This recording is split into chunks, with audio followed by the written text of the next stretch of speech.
Let's go to Shadow Resources Minister Susan McDonald now, who joins me from Cloncurry in Queensland. Thanks for joining us, Susan.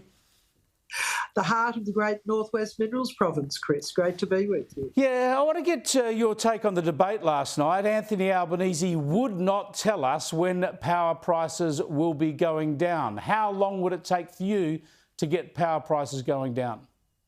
Oh, well, we have a plan for getting prices going down. And the first thing is to step back from Labor's crazy rush to this all eggs in one basket renewables only program that's driving small business to the wall, families to have to choose. Yeah, we know how bad it is, but we're talking about getting more gas into the system. Obviously, nuclear is a long way down the track. How quickly, getting gas into the system, can prices start to go down?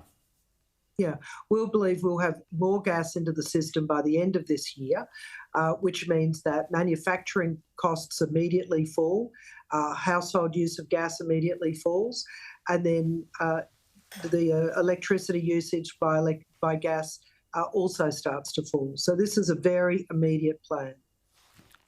So by the end of the year, we could see an impact on electricity prices actually falling or rising less steeply? Rising less steeply would be the first point, and using gas, which is, about 17% of gas goes into the electricity market. So the big places that will immediately see an impact is businesses that use gas for their manufacturing and for employing people.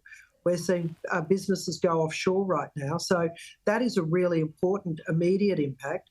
And for households, they will start to see the pressure of constantly increasing electricity prices come away. Now, Peter Dutton has told the Australian newspaper that he'd like to index our taxation brackets, get rid of bracket creep forever. Why didn't you take that policy to this election? Well, I guess that's life, isn't it? That you're constantly reviewing the mix of policies that are the best for the country. I mean, we didn't have a productivity crisis previously. We do now. And bracket creep certainly puts a handbrake on productivity increases when you see workers decide not to take overtime because they know that they'll pay more tax as part of that. So I think it's a terrific announcement. It's one that will be welcomed across the board. Yeah, let me jump in again, Susan. I think we all agree with that. I think most Australians would welcome the indexing of tax brackets, tax rates, because getting rid of that bracket creep would be great for taxpayers. But it is a good idea. Some of us talked about it in the lead up to this election. Why didn't you take it to this election rather than just leave it for something in the future?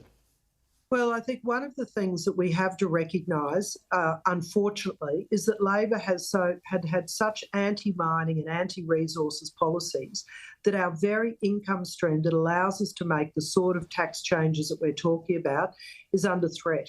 And so we have made announcements on being turbocharging investment back into mining, into exploration, into drilling, into new mines, because at the moment, Chris, mining companies, investors are saying, we just don't see the point in it. Electricity prices, power prices are so high. We have to be able to pay the bills for these sort of changes. And that's why we have to attack the very terrible structural damage that Labor has done to our economy in only 3 short years.